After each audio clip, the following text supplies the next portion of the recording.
Apocalipsis capítulos 7 al 9. Venimos de unos capítulos donde se nos iban comentando, se nos iban describiendo cómo se iban abriendo diferentes sellos. Habían 7 sellos y habíamos visto 6 de ellos. Sin embargo, de repente se para. Esas descripciones paran. Hay silencio en medio de todas estas descripciones. En estos 3 capítulos que vamos a abordar, que son del 7 al 9, vemos imágenes impactantes como por ejemplo personas protegidas con un sello especial, una multitud, una muchedumbre inmensa que va vestida de blanco y luego pues esto que es muy extraño, un silencio total, pero habla de un silencio total en el cielo y vemos que este silencio no es cualquier silencio, es una pausa solemne, un momento de tensión máxima antes de que comiencen los juicios anunciados por las trompetas, porque detrás de los sellos van las trompetas. Es como la calma antes de la tormenta, diría que un espacio para prepararse y entender la gravedad de todo lo que viene. Luego que también debemos de entender un poco qué son los sellos y qué las trompetas, y esto en conjunto, los sellos como las trompetas, representan etapas y señales de crisis profundas y cambios radicales en el mundo y en la historia humana.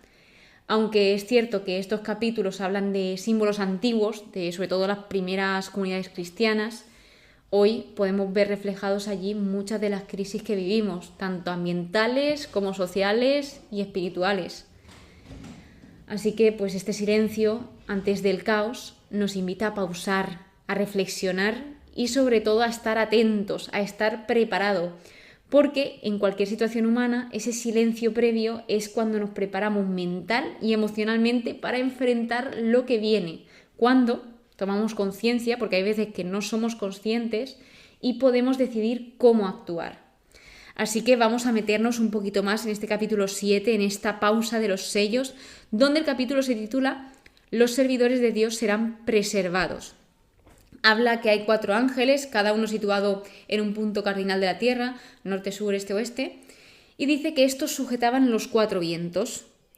Entonces, luego aparece otro ángel que sube del oriente con un sello de Dios vivo y le comunica a los otros 4 ángeles: no causéis daño ni a la tierra, ni al mar, ni a los árboles, hasta que marquemos con el sello la frente de nuestro Dios. Es decir, este sello que iban marcando podemos recordar como la señal de la cruz que solemos hacer los católicos, la confirmación, el bautismo. Esto también podemos ver ahí un eco del miércoles de ceniza, porque en el miércoles de ceniza se impone la ceniza en un sello en la frente que es una cruz hecha con la ceniza de las ramas de olivo del Domingo de Ramos del año anterior. Entonces, esto también me recordaba a otros pasajes de la Biblia como Ezequiel, que en el libro de Ezequiel aparecen también unos ángeles que deben de marcar con una tau, que la tau es la última letra del alfabeto hebreo, que es muy parecida a la cruz. De hecho, hay cruz, mi cruz favorita es la tau, por este pasaje y por todo su significado. Y es que la tau actúa como una marca de salvación o protección parecida a la sangre del cordero que se usa en Éxodo cuando vienen las plagas de Egipto y Dios le dice a su pueblo que sacrifiquen a un cordero y marquen las puertas de sus casas con la sangre de ese cordero, que obviamente esto apunta a todo lo que va a suceder y todo lo que va a significar Cristo y lo que hace Cristo, que es el Cordero de Dios. En Apocalipsis se habla de Cristo como el Cordero degollado. Entonces, pues vemos cómo a lo largo de la Biblia se va indicando diferentes sellos, al igual que el sello del Espíritu Santo. Entonces, dice que los marcados con el sello son 144.000 de todas las tribus. Y va nombrando todas las tribus, que la verdad que cuando lo leí me hizo mucha ilusión, porque cuando estudié las tribus de Israel, allá al principio de la Biblia, pues iban diciendo los nombres, luego cómo se distribuían. Y 144.000, ¿por qué es este número? Porque 12.000 por 12 es igual a 144.000, o sea, ese por 12 de esas 12 tribus de Israel. También hay otra forma de verlo que es 12 por 12 por 1000, 144.000, 12 de las tribus, 12 apóstoles y luego por 1000. Y este 144.000 no es un símbolo excluyente, sino es un símbolo de perfección. Este número representa al pueblo de Dios completo, no llega a ser un número literal. Os vuelvo a repetir, Apocalipsis es un libro con muchísimo simbolismo. Y estos marcados con el sello, esto simboliza una señal de pertenencia a Dios, que los toma bajo su protección. Luego habla sobre el triunfo de los elegidos en el cielo, que se refiere a los mártires que ya han entrado en el triunfo celestial. Habla de una muchedumbre incontable procedente de toda nación, raza, pueblos y lenguas. Un Dios de todos y para todos, recordemos esto, no es un Dios simplemente de un país o una región, sino que es un Dios de todos y para todos, universal. Luego habla de que en pie, delante del trono y del Cordero, estaba esta muchedumbre incontable. Es decir, para esta muchedumbre todo gira en torno al trono, o sea, que es a Dios, y al Cordero, que es Jesús. Entonces también sacamos de aquí que todo en el cielo gira alrededor de Dios. Y luego estos están vestidos con ropas blancas que pues muestran la justicia de Jesús más el servicio sacerdotal. También hacen referencia al bautismo, la pureza, la victoria, y también llevaban palmas en sus manos, que las palmas son emblemas de victoria. Recordemos la entrada triunfal en Jerusalén de Jesús con las palmas, cómo estaban el pueblo alabando con palmas y contentos, cantando hosana, etc. Y luego habla de esta muchedumbre alabando diciendo: la victoria es de nuestro Dios y del Cordero. Y en cuanto sucede esto, los ángeles se postraron y adoraron a Dios. Vemos cómo los ángeles entran en unión con el pueblo de Dios y todos son uno. Otra de las cosas que puntualizar aquí es que la salvación, que la victoria también se traduce como la salvación en este contexto, la salvación no es algo que nosotros conseguimos por nuestra propia cuenta, sino que la salvación es algo que Dios nos da, y Dios es fuente de salvación. Entonces, si nosotros queremos esa salvación, que ya somos salvos gracias a Jesús, pues debemos de acudir a Dios. Uno de los ancianos se acerca a Juan y le hace como una pregunta que él ya sabe, pero quería que Juan le contestase, y les dice: ¿quién son todos estos vestidos de blanco y de dónde han venido? Entonces vemos que es importante que Juan supiera la identidad de esta muchedumbre incontable, de quiénes eran aquellos que habían venido con estas ropas blancas y las palmas. Así que Juan dice: Señor mío, tú lo sabrás.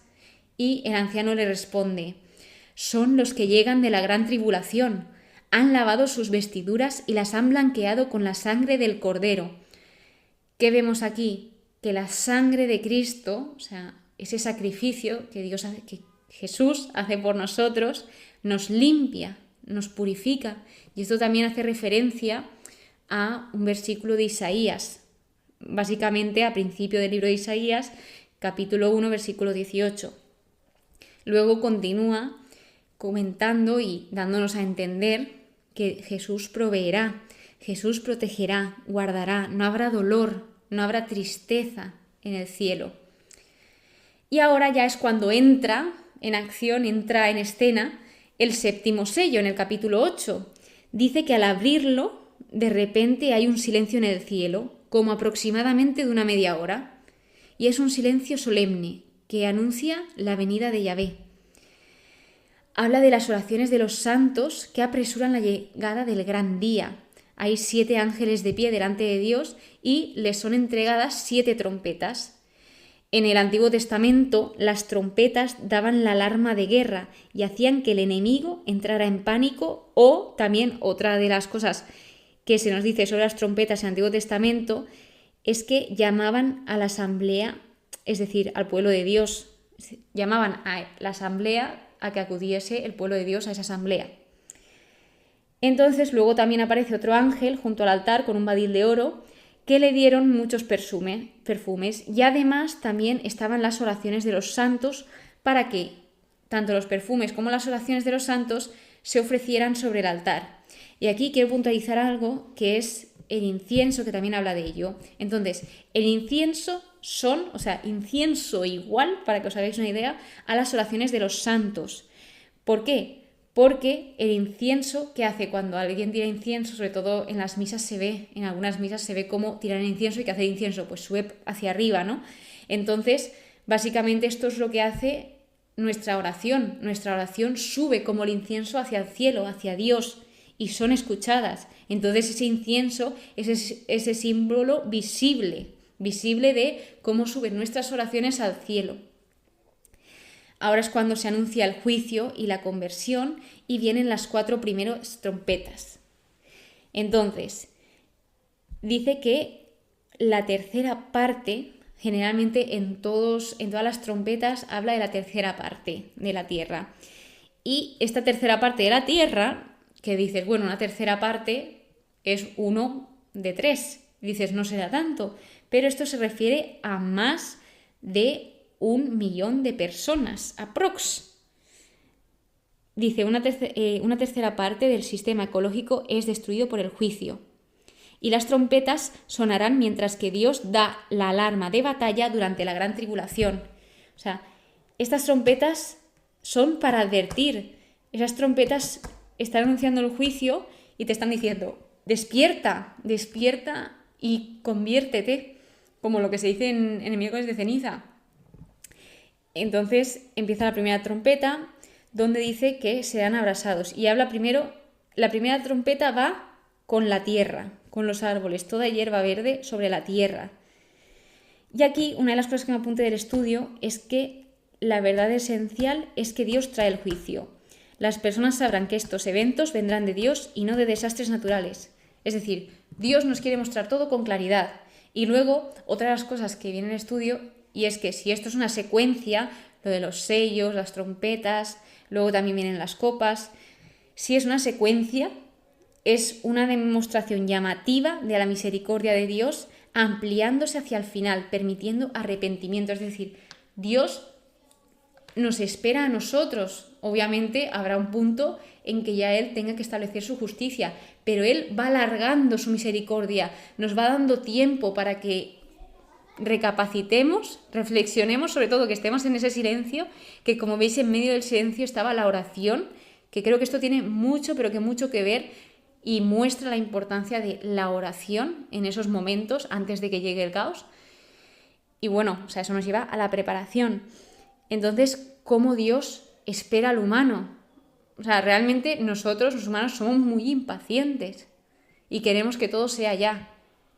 Pero Dios es muy, pero que muy paciente y Él siempre nos espera porque nos ama. Luego viene la segunda trompeta, que la segunda trompeta va dirigida hacia el mar. Una tercera parte del mar. Habla de las criaturas vivientes del mar y que esto quedará destruido. Luego la tercera trompeta hacia los ríos y manantiales, que dice que las aguas serán convertidas en ajenjo.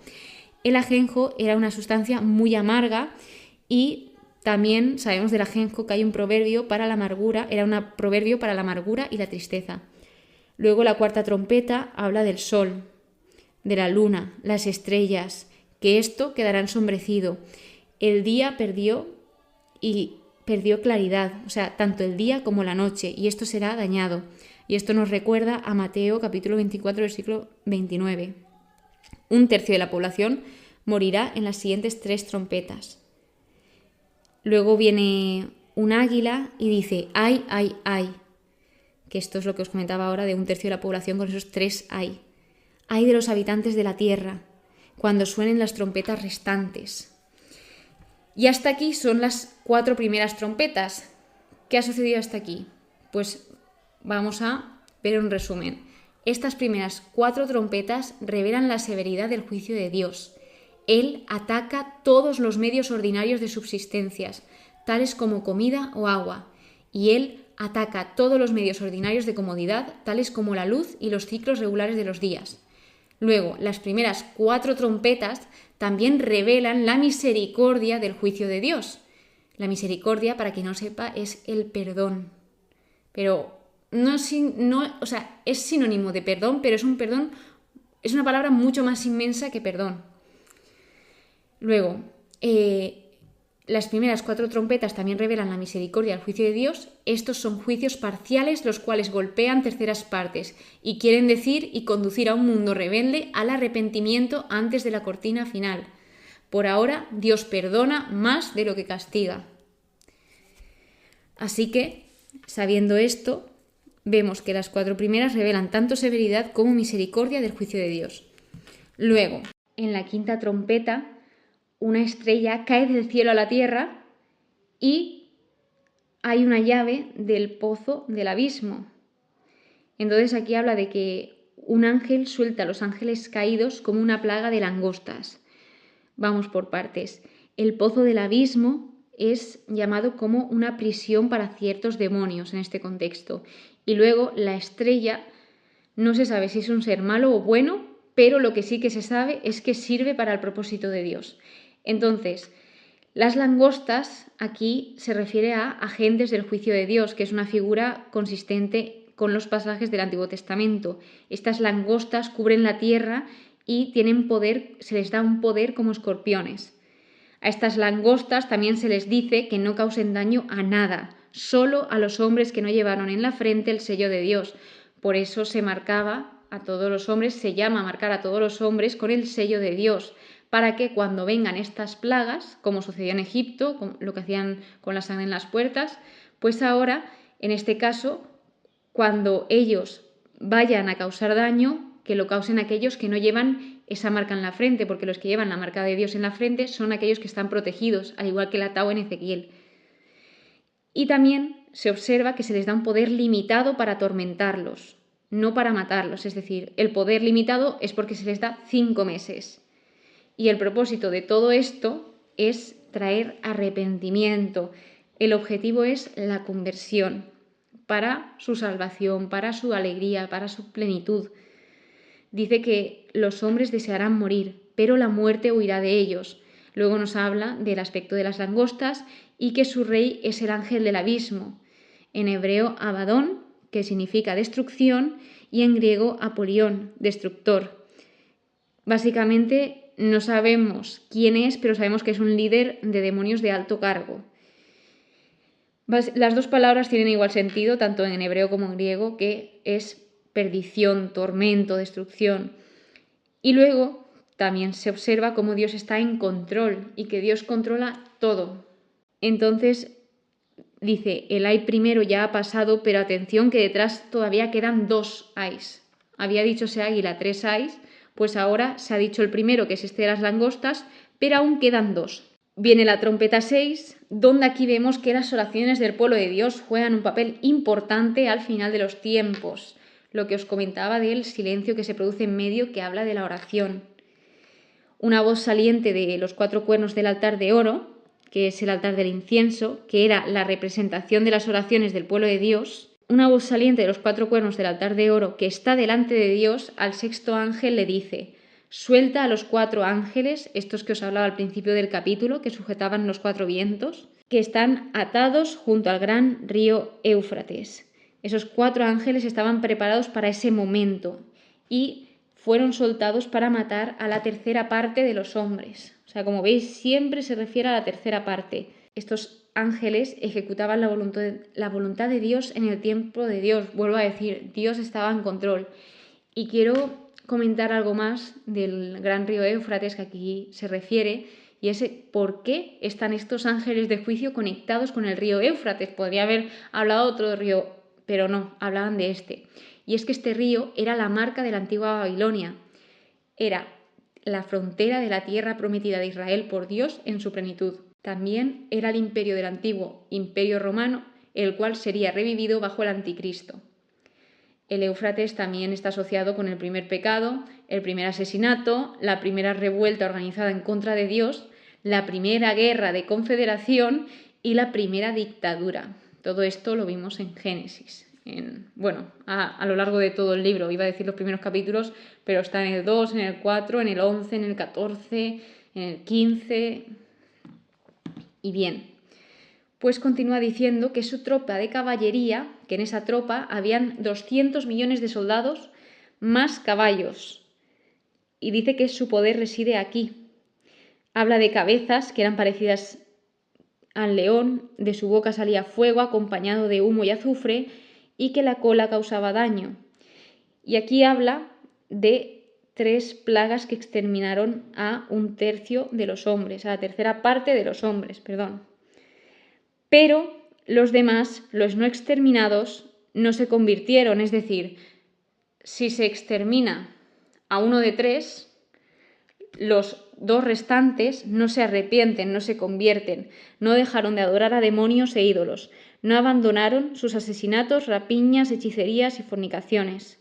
Por lo tanto, en un resumen, lo que venimos a ver es que en todo momento se llama la conversión, se advierte, porque lo que Dios quiere es que pues tengamos esa conversión, que nos demos cuenta de aquello que no estamos haciendo bien y de que tengamos vida y la tengamos en abundancia. Sin embargo, a pesar de esto, la idea clave de Apocalipsis es que Dios llama constantemente, pero respeta la libertad. Es decir, en este caso, estos hombres estaban viendo todo el caos, sin embargo, ellos deciden no arrepentirse, seguir con esa rutina que llevaban antes, a pesar de que no estuviese bien, ellos deciden esto. Entonces Dios respeta esto, al igual que respeta todas y cada una de nuestras decisiones, porque Él nos da libertad. ¿Qué sucede? Que cada una de nuestras decisiones tiene consecuencia, pero Dios, en todo momento, que nos quede claro que Él nos da libertad. Por lo tanto, pues con todo esto sé que, para caos todos estos capítulos, porque tienen una barbaridad de contenido, una barbaridad de significado, de simbología, etc.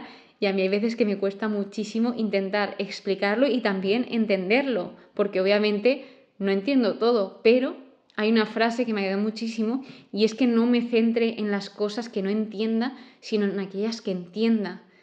Por ejemplo, aquí se ve ese silencio, la relevancia que tiene, porque si no se hubiesen seguido contando las trompetas seguidamente, hubiese venido la 7ª después de la 6ª. Sin embargo, hay un silencio, y en ese silencio se habla de la oración. Qué importante es que nosotros también tengamos momentos de silencio, antes, en medio y después del caos, porque al final en ese silencio podemos ver muchas cosas y nos puede ayudar a nosotros a estar, por ejemplo, más en paz, más tranquilos y confiando en todo aquello que Dios quiere para nosotros. Así que nos vemos en el siguiente capítulo, porque al igual que en los sellos se quedó por el 6º, ahora en las trompetas aquí nos hemos quedado por la 6ª. Así que te espero para ver cuál es la 7ª trompeta. Muchísimas gracias por estar aquí, muchísimas gracias por escucharme. Espero que pases muy, pero que muy buen día y que Dios te bendiga.